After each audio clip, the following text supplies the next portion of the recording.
Subscribe करें और bell दबाएं ताकि कोई खबर रह न जाए।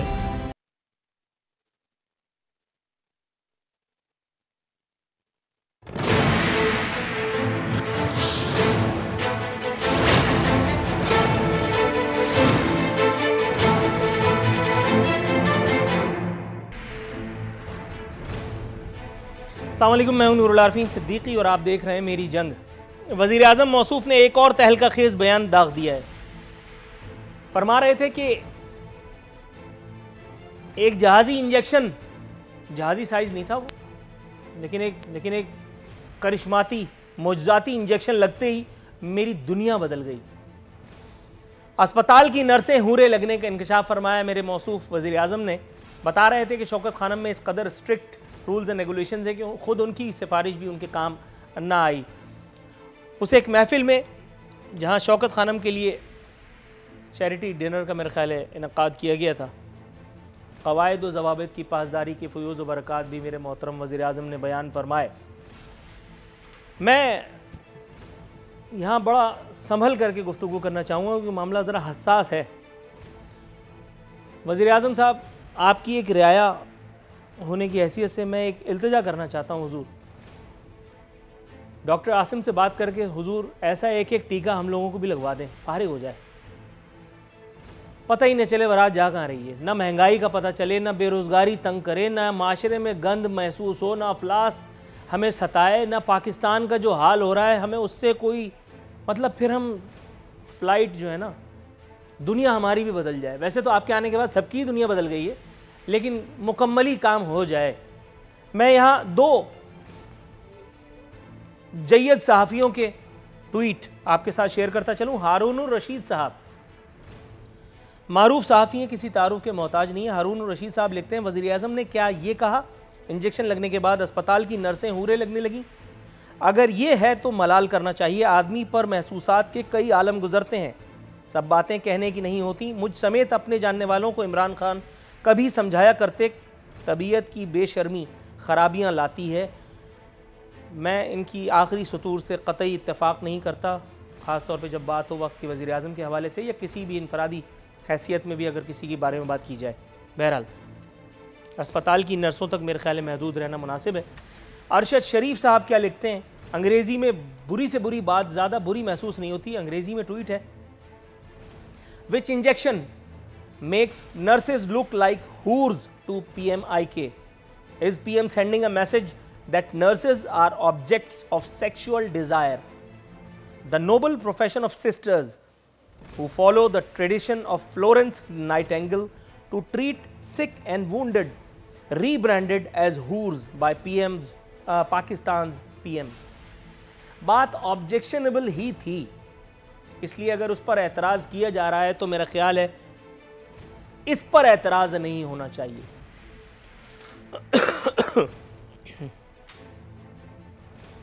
मसीहा ने एक और अजीमुशान यू टर्न लिया है।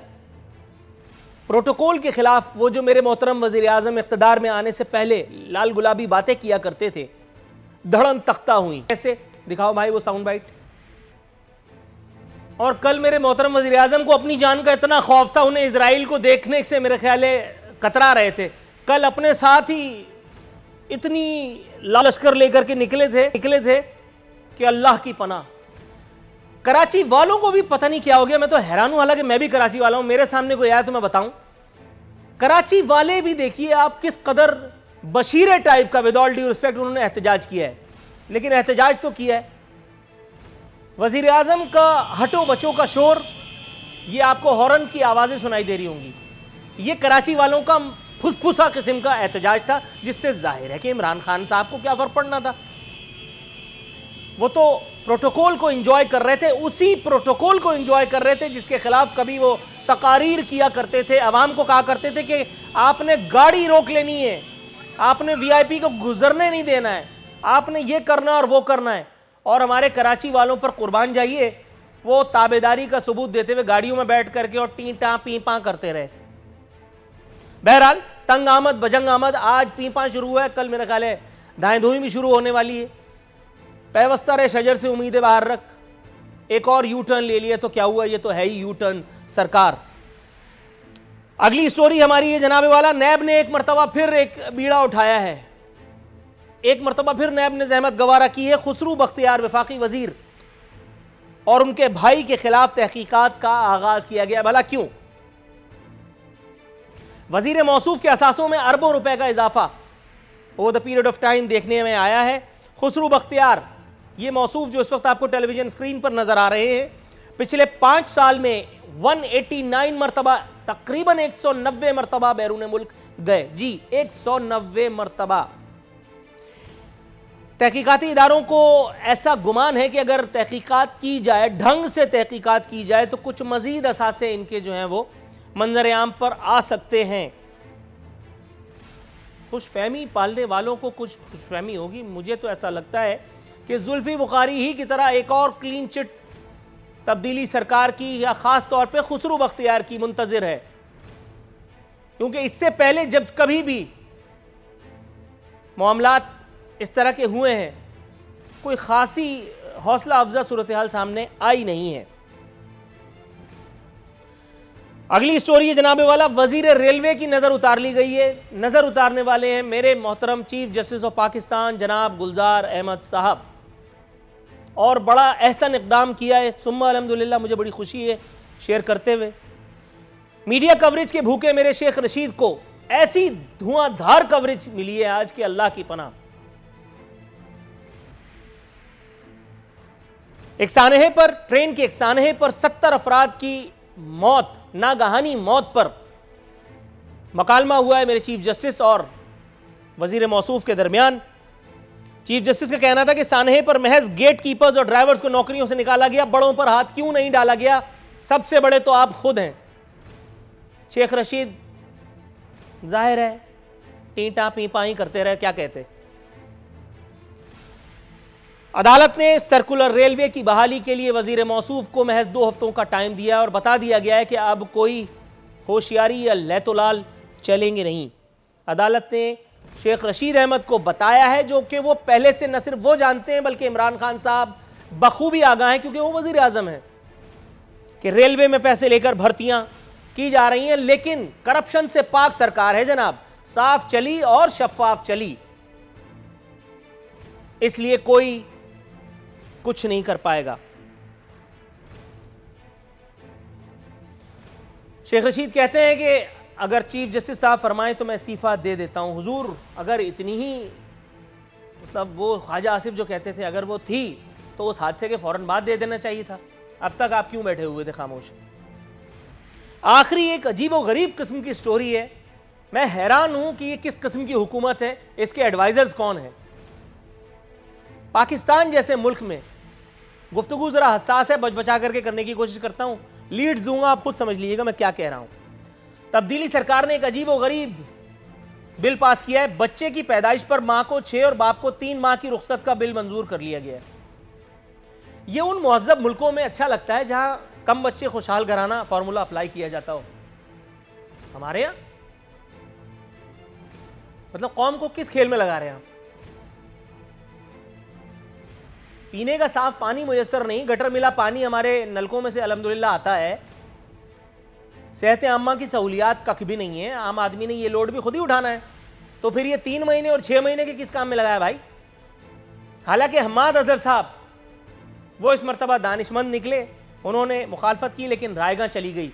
इससे आपको ये पता चल जाएगा हमारी क़िबला व काबा है क्या। ये एक अलटप किस्म का कानून सेनेट में पास हो गया, और उससे पहले वो जो एक कानून पास होना था जिस पर वजीर आजम मौसूफ खुद लबकुशाई कर चुके हैं, मासूम बच्चों के साथ ज्यादती करने वाले को फांसी देने का, अभी तक हवा में मुअल्लक है। नौशहरा में 5 दिन में 5वां केस है एक मासूम बच्ची के साथ ज्यादती का। ज़ैनब अलर्ट बिल बना दिया, बस मेरे सरकार ने बड़ा तोप चलाया, इसके बाद कोई इनसे कुछ न कहे। मेहमानों का तारुफ कराता हूं।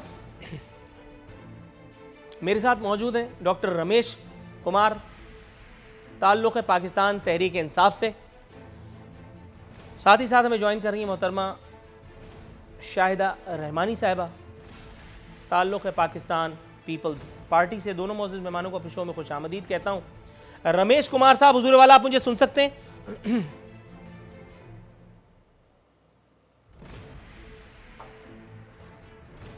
रमेश कुमार साहब, आपको मेरी आवाज आ रही है सर?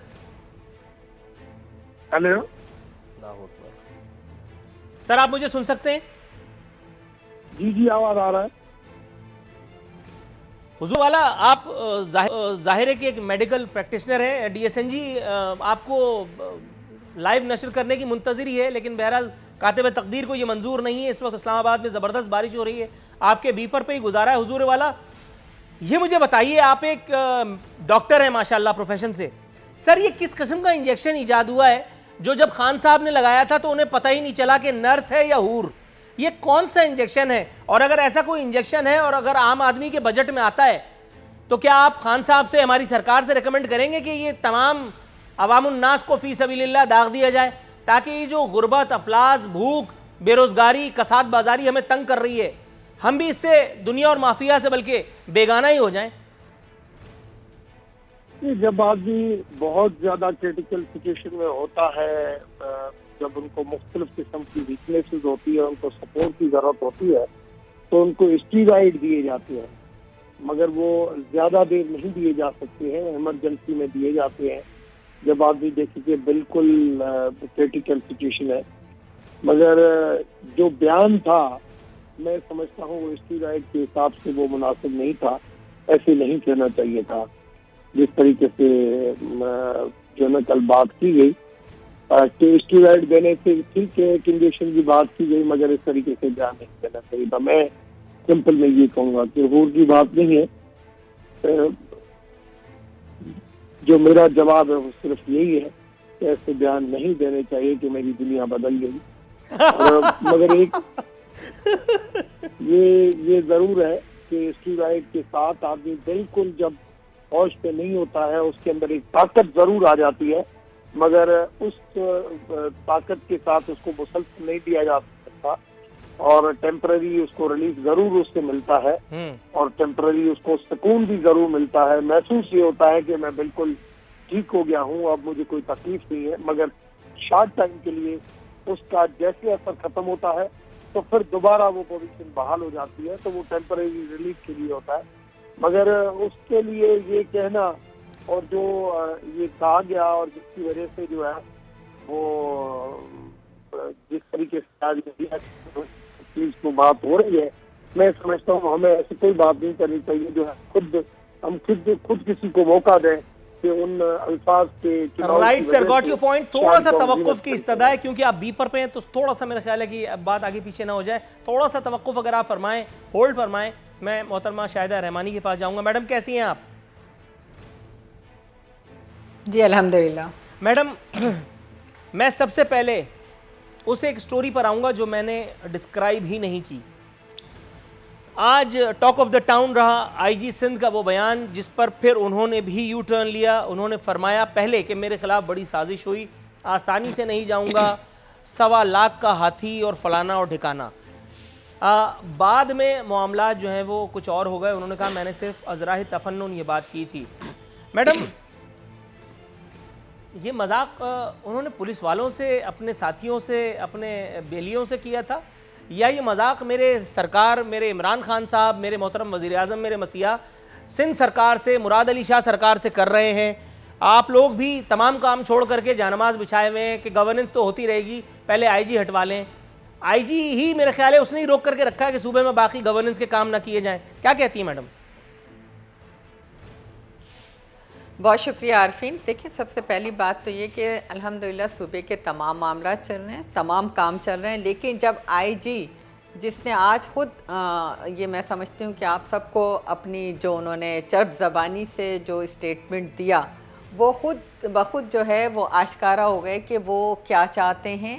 और इससे पहले भी उनके इस तरह के स्टेटमेंट आए कि जी किसी के डकैती हुई तो मेरे मतलब पता नहीं क्या XYZ, बहुत सारे स्टेटमेंट आए जिसमें उन्होंने कहा जी चीफ मिनिस्टर के मैं मातहत होकर नहीं कर सकता। हालांकि आप जानते हैं कि रूल, कानून, आइन यही कहता है कि जो चीफ मिनिस्टर है सूबे का सरबराह होता है। आपने देखा कि पंजाब के अंदर 4-4, 5-5 आईजी चेंज हुए, यक जुम्बश कलम जो है इस्लामाबाद में आईजी चेंज हो गए, KPK में चेंज हो गए। कोई इतना बड़ा इश्यू नहीं होता कि अगर मुतमईन नहीं है, कैबिनेट मुतमईन नहीं है, काबीना मुतमईन नहीं है और चीफ मिनिस्टर मुतमईन नहीं। जाहिर है अगर सूबे में क्राइम बढ़ रहे हैं या जराइम की शरह बढ़ रही है, किडनैपिंग है, स्नैचिंग है, तो ये तमाम वाक़यात का जिम्मेदार जो है चीफ मिनिस्टर को ठहराया जाता है। चीफ मिनिस्टर के मातहत जो काम कर रहे होते हैं उनका काम होता है कि सबको चेक एंड बैलेंस करना। जब आईजी की कारकर्दगी पर अदम इत्मीनान हुआ, कैबिनेट ने किया और जो प्रोसेस था हमने उसको फॉलो किया। ये हम फर्स्ट डे से कह रहे थे। आपने देखा जब कैबिनेट ने अदम इत्मीनान किया और उसके बाद जो है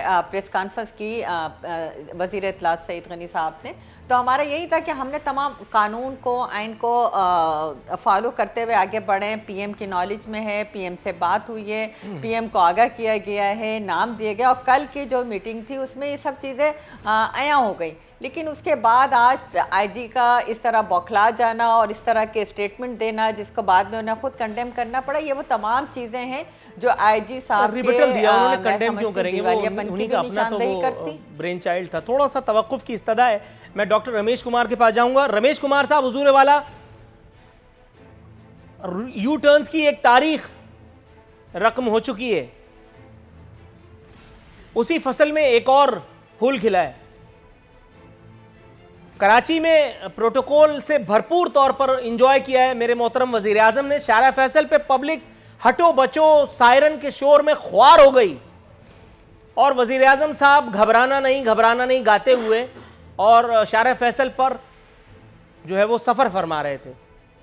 हुजूर वाला, अभी मैंने प्रोग्राम के शुरू में इमरान खान साहब के वो तमाम साउंड बाइट्स लगाए जिसमें वो प्रोटोकॉल को कोसते फिर रहे थे, बीइंग अपोजिशन रहनुमा।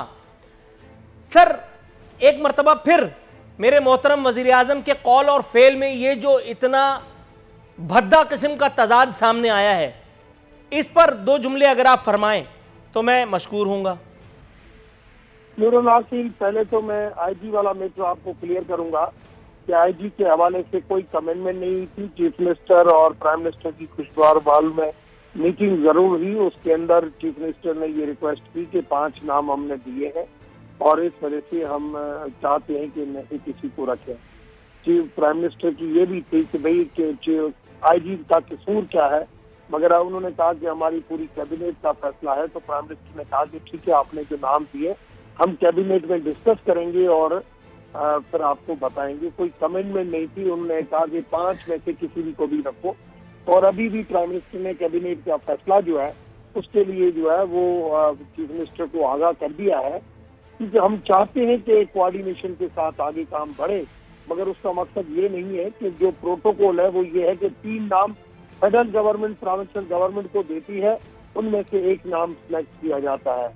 अब एक तो बगैर किसी कसूर के आईजी अगर उसका पपेटो की किसी का काम पॉलिटिकल पार्टी का नहीं करता तो फिर जो है वो इस तरीके से उसको हटाया जाए अच्छी ईमानदार आईजी को, तो वो भी गलत है। मगर ठीक है, चीफ मिनिस्टर की कंफर्ट नहीं है, उन चीजों को भी जो है वो कंसीडर किया जा सकता है। मगर फिर चॉइस जो है 3 नाम की जो है वो फेडरल गवर्नमेंट से आती है। जल्द ये मसला आप हल की तरफ देखेंगे, नंबर 1। नंबर 2 ये कि प्राइम मिनिस्टर तो हमेशा सादगी चाहते हैं, मगर बात यह है कि वो प्राइम मिनिस्टर मुल्क के प्राइम मिनिस्टर है। उनका प्रोटोकॉल, उनका टेक केयर, उनकी सिक्योरिटी इदारों का काम है, प्राइम मिनिस्टर खुद का काम नहीं है। प्राइम मिनिस्टर तो कहता है कि मैं ऐसे जब मिलता है कि मैं सर जरा थोड़ा सा तवक्कुफ की इस्तदा है, थोड़ा सा ज़िमनी सवाल एक छोटा सा ले लीजिए। आप बता रहे हैं कि मेरे मौसूफ प्राइम मिनिस्टर फकीर तबीयत के आदमी हैं। हो सकता है आप ज़ाती तौर पर उनको बेहतर जानते होंगे, मैं तो खैर इस लायक नहीं हूं कि मैं उन्हें समझ पाऊं, उनकी तबीयत को समझ पाऊं, उनके मिजाज को। वरना आप ये बता रहे हैं कि मेरे मोहतरम वज़ीर आज़म को रिक्शे में सफ़र करने में भी यार नहीं, ऐसा है नहीं हुजूर। वज़ीर आज़म साहब जो काम करना चाहते हैं वो काम कर ही जाते हैं, ये तो आप भी जानते हैं। उस्मान बुज़दार को बदलवाने के लिए किस किस ने क्या कुछ नहीं कर लिया, लेकिन वज़ीर आज़म साहब को अपनी विकेट की भी परवाह नहीं है। वो तुले हुए हैं कि ये सुनफ्लाइट यहीं मौजूद रहेगी।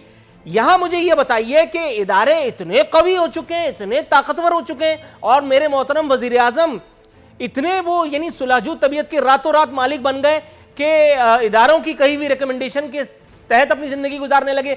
यही रिकमेंडेशंस साबिका अदवार में उस वक्त के प्राइम मिनिस्टर्स को, जिनको उस वक्त सिक्योरिटी थ्रेट्स हुआ करते थे, उस वक्त के इदारों ने भी दी होंगी। तो फिर उस वक्त सलाउद्दीन अय्यूबी बन करके भांजने की, इतनी बड़ी बड़ी बातें करने की, इतने फिल्मी डायलॉग मारने की क्या जरूरत थी?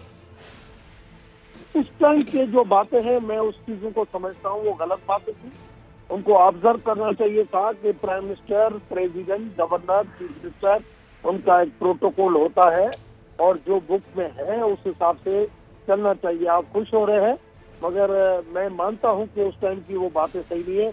मगर आज जो हो रहा है थोड़ा बहुत प्रोटोकॉल जो है, उस प्रोटोकॉल में भी बहुत ज्यादा कमी लाई गई है। आप देखेंगे पहले बहुत ज्यादा गाड़ियां होती थी, अब उन चीजों को कर्टेल किया गया है कि सिंपलिसिटी, बहुत ज्यादा अखराजात को कंट्रोल किया जाए, इवन इंटरनेशनली और लोकली। आपने इंटरनेशनली मादी के जो खर्चे थे उससे 50% उसमें डिक्लाइन आई है। तो इसी तरीके से लोकल है, मगर मादी में जब ये बातें की जा रही थी तो वो जो है वो जो टीम नए लोग थे वो उस किस्म की बातें बताते थे कि आज इतना प्रोटोकॉल का, और थोड़े से एग्रेसिव तरह से वो कह देते थे कि भाई मैं तो आया, मैं ये कर लूंगा। मगर बात यह है कि अब वो एक पार्टी के प्राइम मिनिस्टर है, तो मुल्क के प्राइम मिनिस्टर की सिक्योरिटी क्या होनी है वो खुद उनको डिसाइड नहीं करते, मगर और जो सिक्योरिटी इदारे हैं वो डिसाइड करते हैं कि आपको किस तरीके से जाना है। उसका बिल्कुल सिक्योरिटी प्लान होता है, उसके कुछ रूल्स होते हैं जो बुक्स में शामिल है, उनको फॉलो करना प्राइम मिनिस्टर का फर्ज है। नहीं तो लाजमी है, वो तो कहेंगे कि भाई अब हम तो नहीं कर सकते। तो प्राइम मिनिस्टर चाहते हुए भी अपनी सिक्योरिटी का लैप्स जो है वो इनके कंट्रोल में नहीं है। वो सर यहाँ पे वक्त हुआ एक मुख्तसर से कमर्शियल ब्रेक का, हमारे साथ रहिएगा। ब्रेक के बाद तो कुछ और मौजूआत हैं जिनका अहाता करना अभी बाकी है। नाज़रीन, एक मुख्तसर सा वक्फा।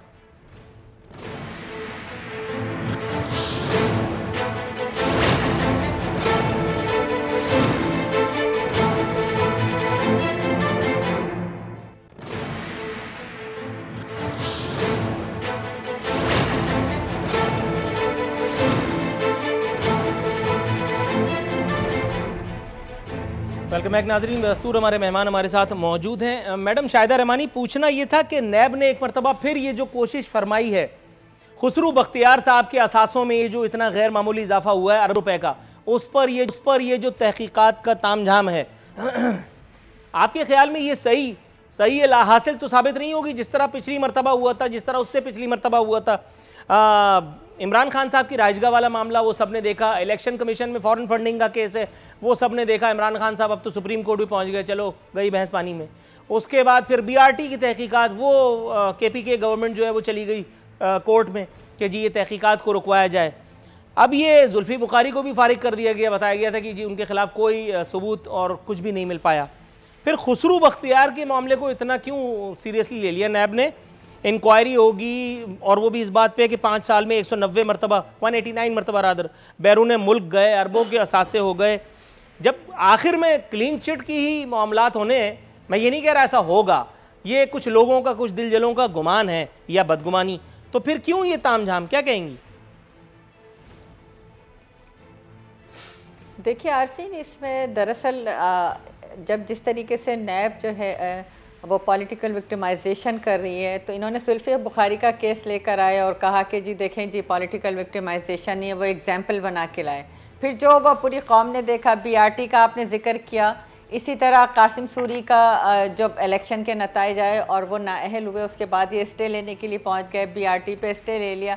तो ये सारी चीज़ें सिर्फ दिखाना कुछ है, वो कहते हैं हाथी के दांत दिखाने के कुछ और खाने के कुछ होते हैं। तो बिल्कुल बहनों इसी तरीके से इन्होंने हर चीज़ को रखा हुआ है। हालांकि होता आपने देखा कि मालम जब्बा केस को भी देख लिया, फॉरेन फंडिंग केस को भी देख लिया, पार्लियामेंट पे हमला केस, या जो जितने भी केसेस थे, आपने खुद देखा कि कल तक वो जो हालैंड के वज़ीर आज़म की मिसालें देते थे साइकिल पे जा रहे हैं, आज हम जब पार्लियामेंट हाउस, पार्लियामेंट लॉजेस के सामने जब निकलते हैं तो वहाँ पे जी प्रोटोकॉल लगा है और हम इंतज़ार कर रहे होते हैं कि अब बादशाह सलामत गुजर जाएं तो हम जाएंगे। तो आपने अभी जब शुरू में वो लगाई वीडियो और उनके स्टेटमेंट्स, तो मैं कहती तो वो वाहिद प्राइम मिनिस्टर है जिन्हें कुछ भी नहीं कहने, अपोजिशन सिर्फ इनके तमाम वो वीडियोस को जो ये कंटेनर पे खड़े होकर, शायद वो इंजेक्शन लगता था जिसके वो नशे में खड़े होकर कुछ कहते थे, आज उन्हें कुछ और नजर आ रहा है। और राजी चेन की बात के बारे में हम गुफ्तगू फरमा रहे हैं, थोड़ा सा लग रहा है महंगाई का एक तूफान जो है वो आवाम पे उमट कर आ गया है, बेरोजगारी जो है,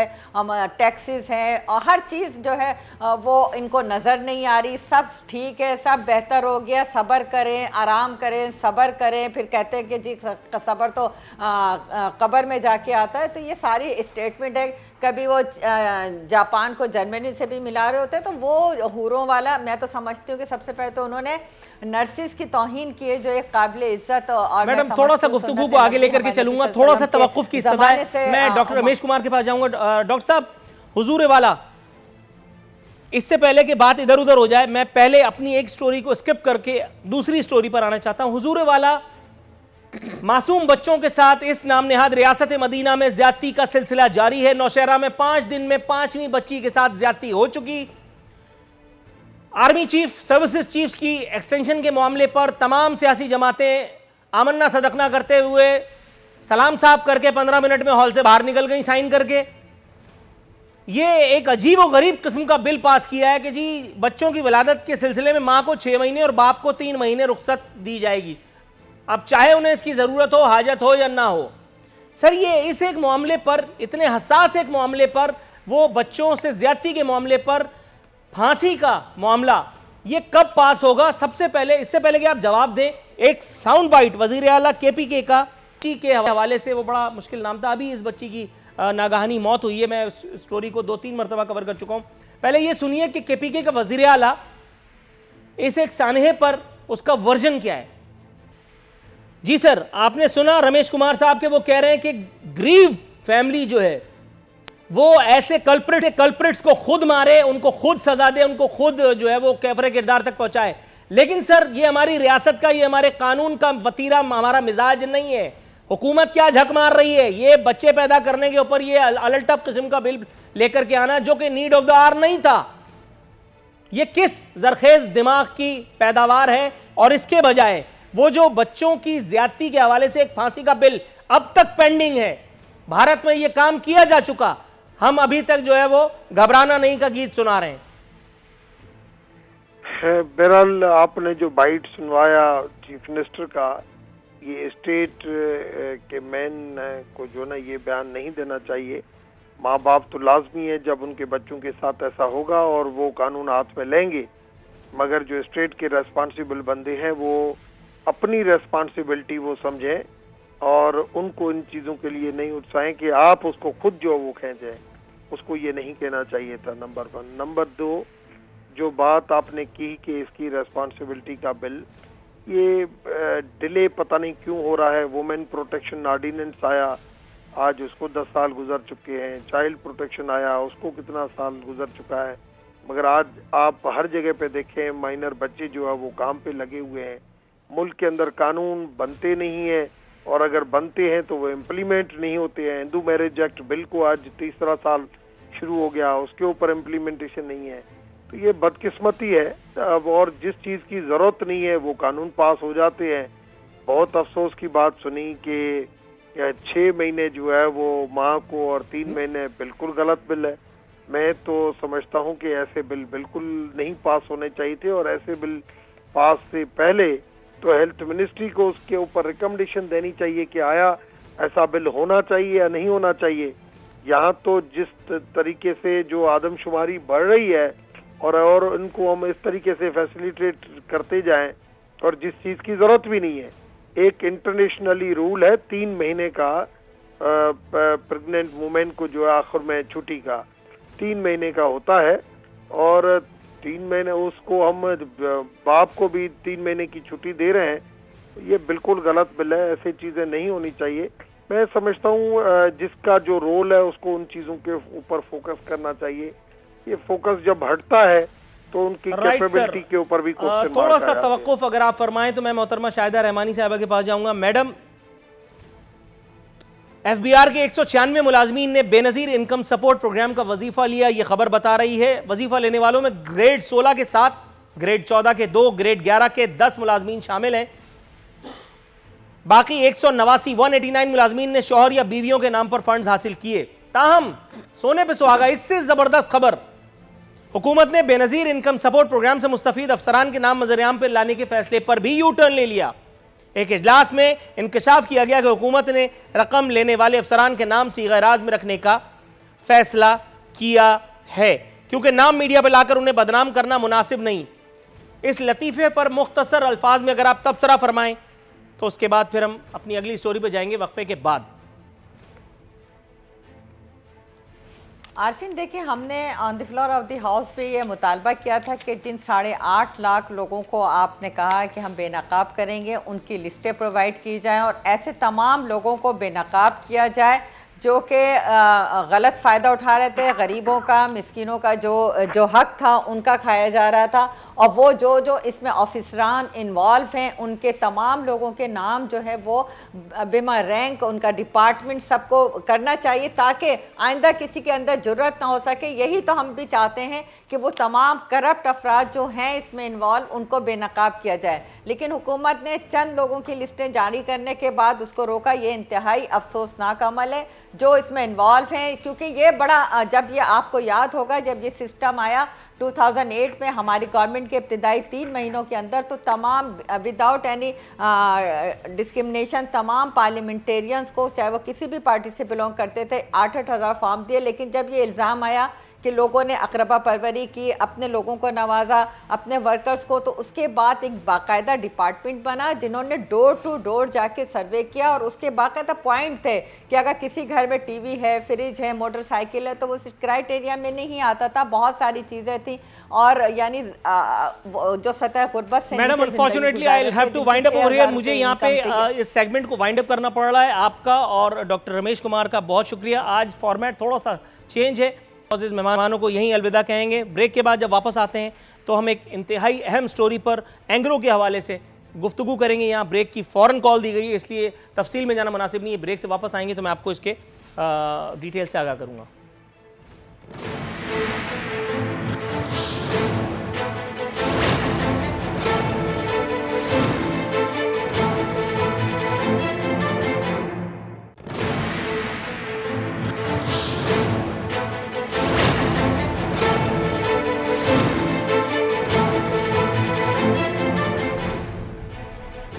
वेलकम बैक नाजरीन। यहाँ बात करेंगे बड़ी इंपॉर्टेंट सी स्टोरी पर। ये स्टोरी दर हकीकत है कि इससे पहले कि मैं अपने अल्फाज में बयान करूँ, पहले इसके हवाले से एक स्पेशल न्यूज़ रिपोर्ट तैयार की गई, ज़रा मुलाहिज़ा कीजिए। वैसे अगर मुझसे पूछा जाए तो मेरा ख्याल है कि आधे घंटे की तकरीर तो मैं ऐसी भी कर सकता हूँ, लेकिन बहरहाल फिर भी रस्म है। मेरे साथ इस एक मौजू पर, इंतहाई हसास मौजू पर गुफ्तगू के लिए हमारे नुमाइंदे अफजल जावेद मौजूद हैं। अफजल, ये मुझे बताएं मेरे भाई, ये जो इतनी बुकराती अभी हमने देखी है कि हुसैन दाऊद और फलाना ठिकाना, ये तो साफ चली, शफाफ चली है ना। ये तो सारे हाजी लोग हैं, इमाम काबा के सारे पोते लोग हुकूमत में हैं। जरदारी डाकू था इनके मुताबिक, नवाज शरीफ चोर था इनके मुताबिक। ये तो सारे हाजी लोग हैं। नैब भी सबको फारिग करती चली जा रही है, क्लीन चिट सबका ही मुकद्दर है। तो फिर मैं आज इस शो में एक कदम आगे बढ़ करके मेरे ख्याल है एक डिमांड करता हूँ चेयरमैन नैब से भी और दीगर हुकूमती इदारों से भी कि हुसैन दाऊद साहब के लिए आला तरीन सिविल एजाज दे करके और इनको फारिग करें। मतलब क्या ये तामझाम लगा करके रखा है? अगर इन्होंने चंद पैसे लूट लिए तो क्या हुआ? इनके गले में मफलर भी तो है ना पीटीआई का, वो मफलर तो बड़ा मौजजाती, बड़ा करिश्माती है। क्या कहेंगे? बिल्कुल दुरुस्त फरमाया नूर आरफीन साहब। जिस तरीके से अगर मैं बात करूं इस रेफरेंस की, LNG रेफरेंस की, नैब ने जिस तरीके से साबिक वज़ीर-ए-आज़म शाहिद खान अब्बासी, मिफ्ता इस्माइल और जो साबिक डायरेक्टर थे एंग्रो ग्रुप के ही इमरान उल हक, उनको गिरफ्तार किया, तो लग यही रहा था कि बड़ी तेज़ी से इस केस को जो है समअप किया जाएगा और जितने भी बाकी एक्यूज़ थे, जो 10 टोटल मुलजमान इस रेफरेंस में थे, ख़ास तौर पे हुसैन दाऊद का जब मैं नाम लूँगा और उनके जो साहबजादे अब्दुल समद दाऊद, दोनों नामजद थे इस रेफरेंस में नैब के इन्वेस्टिगेशन ऑफिसर की रिपोर्ट में भी, और जो रेफरेंस इस्लामाबाद की एहतसाब अदालत में दायर किया गया था और उसमें वाज़ेह तौर पर उन रेफरेंस में जिक्र किया गया था कि जो असल बेनिफिशियल ऑनर हैं वो इस तमाम के तमाम केस में हुसैन दाऊद और अब्दुल समद दाऊद, जो हुसैन दाऊद के साहबजादे हैं वो रहे। और 2019 सितंबर तक जो है तकरीबन 21 अरब रुपए का जो फ़ायदा है वो इस कंपनी को पहुंचाया गया। इस तमाम तर शवाहिद रेफरेंस दायर होने के बावजूद जिस अंदाज से जब आखिरी समाअत हुई जो 6 जनवरी को इस्लामाबाद एहतसाब अदालत में हुई, और जिस अंदाज से हुसैन दाऊद और उनके साहबजादे को जिस प्रोटोकॉल के से लाया गया, वो एक मुल्ज़िम डिक्लेयर थे, उसके बावजूद उनको जिस तरीके से पेश किया गया और जिस तरीके से वापस लेके जाया गया, वो भी एक मंजर देखने का था कि उनका जो साथ जो जितना टोला आया था, जिस तरीके से मीडिया को रोकने की कोशिश कर रहा था कि किसी भी तरीके से हुसैन दाऊद को मीडिया के सामने ना लाया जा सके, उनकी मीडिया मंजर कशी ना कर सके, कुछ सवाल ना कर सके। तो ये तमाम चीज़ें हमें उसी रोज़ वाज़ेह हो गई थी कि नैब के ऊपर वाज़ेह प्रेशर है। एक तरफ जो साबिक़ वज़ीर आज़म को जिस तरीके से बख्तरबंद गाड़ी में लेकर आया जाता है, इस्लामाबाद के एहतसाब अदालत में पेश किया जाता है, और उसी तरह दूसरे जो मुल्ज़िम हैं उसी केस के जिसको अरबों का फ़ायदा पहुँचाया जा गया और उसको गिरफ्तार नहीं किया गया, इससे नैब की जो कारकर्दगी के ऊपर एक बहुत बड़ा सवाल लग चुका है। और ये भी मैं बता दूँ आपको कि जो उनके मशीर है वज़ीर आज़म इमरान खान के रज़ाक दाऊद, अगर बेशक उनके वो रिश्तेदार हैं हुसैन दाऊद, लेकिन इस मुल्क में कानून जो है सबके लिए एक जैसा होना चाहिए। ये खुद ऐलान वज़ीर आज़म इमरान खान कई बार कर चुके हैं और ये बार बार कह चुके हैं कि अमीरों और गरीबों के लिए कानून जो है एक जैसा होगा। लेकिन अगर इस केस में बात की जाए तो साबिक़ वज़ीर आज़म शाहिद खान अब्बासी के लिए एक अलग कानून है और जो हुसैन दाऊद है उसके लिए बिल्कुल एक दूसरा कानून जो है हमें इस रेफरेंस में देखने को नजर है। क्योंकि शाहिद खान अब्बासी खुद भी ये बार बार कह चुके हैं, मैंने भी उनसे सवाल किया जब वो अदालत में पेश होते रहे कि आपकी गिरफ्तारी लाई गई है या मिफ्ता इस्माइल की गिरफ्तारी अमल में लाई गई, जो बाकी एक्यूज हैं वो क्यों नहीं गिरफ्तार किए जा सके। उस पर शाहिद खान अब्बासी 12 ही कह चुके हैं कि ये नैब की जिम्मेदारी है कि नैब ने अगर मुझे गिरफ्तार किया है तो उन तमाम बाकी एक्यूज को भी नैब को गिरफ्तार करना चाहिए था। जरा थोड़ा सा ब्रेक पर पाँव लगाएं। एक बात सुनिए मेरी, हुकूमती वज़रा अपनी नौकरियां पक्की करने के लिए इमरान खान साहब पर बहुत सारे इल्ज़ामात धरते रहे। कुछ तो हकीकी इल्ज़ामात हैं, एक तो ये कि वो हैंडसम है, जो कि वो हैं। एक इल्ज़ाम ये है कि वो दयानतदार हैं, उस पर भी मुझे कोई शक नहीं है, लेकिन इसका फैसला आने वाला वक्त करेगा जब इमरान खान सरकार नहीं रहेगी। ये मुझे बताइए मेरे भाई, मैं जनरल नॉलेज का एक सवाल पूछने की कोशिश कर रहा हूं आपसे। इमरान खान साहब, ये अक्सर लैतोलाल दी जाती है कि इमरान खान तो अच्छे हैं, लेकिन उनके इर्द गिर्द जो लोग हैं दर हकीकत वो एनगैन हैं। लॉजिक क्या कहती है? एक आदमी जो अच्छा है उसके इर्द गिर्द तमाम अगर बुरे इकट्ठा हैं और वो सब किसी ना किसी मामले से फैज पा रहे हैं। आमिर कियानी है, अरबों रुपए का मामला हुआ, आज तक कख भी नहीं हुआ, नैब ऐब सब फारिग हो गए। ठीक है, इमरान खान ने उनको बगल में बिठा करके ये बता दिया खबरदार अगर कोई आगे आया, और जाहिर है कि फिर किसने आना था। उसके बाद अब्दुल रज़ाक दाऊद हैं, वो इमरान खान साहब की सीधे हाथ पे बैठते हैं, तो उन्होंने अपने किसी ना किसी हाथ पे इनको बिठा लिया। जाहिर है कि नैब के फिर जाहिर है कि पर तो जलेंगे। लेकिन इस्तदलाल यही है कि इमरान खान दयानतदार हैं। ये किस किस्म की दयानतदारी है कि अपने सामने विदाउट ड्यू रिस्पेक्ट अजीब और गरीब कैरेक्टर्स के लोगों को चुपचाप न सिर्फ बर्दाश्त किया जा रहा है बल्कि उनको गिरफ्तारियों से भी बचाया जा रहा है और बहुत सारे दीगर मामलात भी हैं। मेरा ख्याल है अब आप ही कुछ कहिए। बिल्कुल, अगर आप बात करें इमरान खान साहब के जो करैक्टर और जो दावों की, अब गुजरते वक्त के साथ साथ जो है इन तमाम जो उनकी बातें, जो उनके वादे हैं वो खुल के अब सामने आ रहे हैं कि जो उनके जो दावे किए गए थे वो कहाँ गए, और जो प्रैक्टिकली जो अब इम्प्लीमेंटेशन हो रहा है, जो हायरार्की है जो उनके दाएं और बाएं तरफ बैठी है वो क्या करना चाह रही, वो क्या करवा रही है। बिल्कुल आपने दुरुस्त फरमाया कि जिस तरीके से उनके करीबी साथियों को छोड़ा गया, और इस वक्त जो परवेज़ खटक साहब हैं, महमूद खान जो एक सूबे के वज़ीर आला हैं, उनके ऊपर रेफरेंसेस तैयार बैठे हैं नैब हेडक्वार्टर में, लेकिन वो कुव्वतें जो हैं इमरान खान के जो करीबी साथी हैं वो ही नहीं चाहती कि इन तमाम शख्सियात के खिलाफ कार्रवाई अमल में लाई जा सके, जिससे ये चीज़ जाहिर होती है कि इमरान खान जिस अकाउंटेबिलिटी का वो दावा करके इस हुकूमत में आए थे, वो दावा जो है इमरान खान की जानिब से पूरा होता हमें दिखाई नहीं दे रहा। चाहे वो हुसैन दाऊद हो, चाहे वो महमूद खान हो, चाहे वो परवेज़ खटक हो, जिसने करप्शन की है और जिसको उन्होंने नफ़ा पहुंचाया है, जिस शख्सियात ने, तो उनकी अकाउंटेबिलिटी जो है अब वक्त की ज़रूरत बन चुकी है कि इमरान खान साहब खुद इस मामले को लीड करें और जो कौम से वादा किया गया था उस कौम से किए गए वादे को इमरान खान को पूरा करना होगा, वरना आवाम में जो है इस वक्त जो मायूसी का आलम है वो बढ़ता जा रहा है। थोड़ा सा तवक्कुफ की इस्तदा है हुजूर, आप तो मतलब माशाल्लाह मंझे हुए पेशावर जर्नलिस्ट हैं, लेकिन साथ ही साथ आप तो बहुत मासूम भी निकले। आप इस एक वादे की तकमील के ख्वाब बुन रहे हैं अपनी खूबसूरत प्यारी बड़ी बड़ी सी रोशन आंखों में। हुजूर गोया इससे पहले के वादे इमरान खान साहब सच कर चुके। मुख्तसर जवाब। जी बिल्कुल, इमरान खान साहब ने जो वादे किए कि वो मुल्क में खुशहाली लाएंगे, तरक्की लाएंगे, वो तो सब ने देख ली है और अवाम में जो है मायूसी का आलम जो है बढ़ता जा रहा है। और ये बहुत ही बड़ा लम्हा फिक्र है नूर आरिफीन साहब के, अगर अभी भी वज़ीर-ए-आज़म इमरान खान ने होश के नाखून ना लिए तो जिस तरीके से तब्दीली की बातें की जा रही हैं और जो सियासी बाजार जो शहर इक़्तिदार इस्लामाबाद में गर्म है, तो इस साल कुछ भी हो सकता है कि वज़ीर-ए-आज़म इमरान खान जिस शोर और दावे के साथ इस इक़्तिदार में आए थे, कहीं वही इक़्तिदार उनके हाथों से इस साल में चला ना जाए। मतलब आपने गरीबों की दिल की बात की है। इस वक्त तो ऐसा लग रहा है कि मैं मजदूर यूनियन के किसी लीडर से बात कर रहा हूँ। हुजूर बहरहाल मेरा ख्याल है कि टाइम वाइंड अप हो गया भाई, कितना रह गया, टाइम खत्म हो चुका है। नाजरीन, ये थी आज की एक्सक्लूसिव स्टोरी। कल के प्रोग्राम पर अल्लाह का बड़ा शुक्र है, एहसान परवरदिगार आलम को 2 नफिल वाजिब हुए कि सोशल मीडिया ब्रिगेड ने जो मेरे खिलाफ तबर्रेबाजी शुरू कर रखी है उसका खातिर खा जवाब तो अपने तौर पर मैं भी दे रहा हूँ सुम्मा अल्हम्दुलिल्लाह, और उसी जुबान में एग्जैक्टली दे रहा हूँ जिस जुबान में वो तबर्रा फरमाया जा रहा है। लेकिन यूथियों के लिए, कौम यूथ के लिए बुरी खबर ये है कि कुछ और अहम स्टोरीज पर मैं काफ़ी अरसे से काम कर रहा था और आज अल्लाह का शुक्र है कि उनमें से काफ़ी सारी स्टोरीज का सिरा मेरे हाथ लग गया है। तो इंशाअल्लाह ताला गाहे बगाहे मैं आपके कुलूब को भरमाता रहूँगा। सीट बेल्ट टाइट करके रखिए और अपनी सरकार की सलामती की दुआ मांगिए, क्योंकि ये जिस किस्म की स्टोरीज हैं ये कोई चोरी चमारी की स्टोरीज नहीं है, ये बड़े अरबों खरबों रुपए के स्कैम्स के बारे में स्टोरीज हैं। सीट बेल्ट बांध के और ब्रेक पर पांव दबाइए। यहां वक्त हुआ है आपसे विदा लेने का। इंशाअल्लाह उल अजीज कल बशर्ते जिंदगी हाजिर खिदमत होंगे। फी अमानिल्लाह।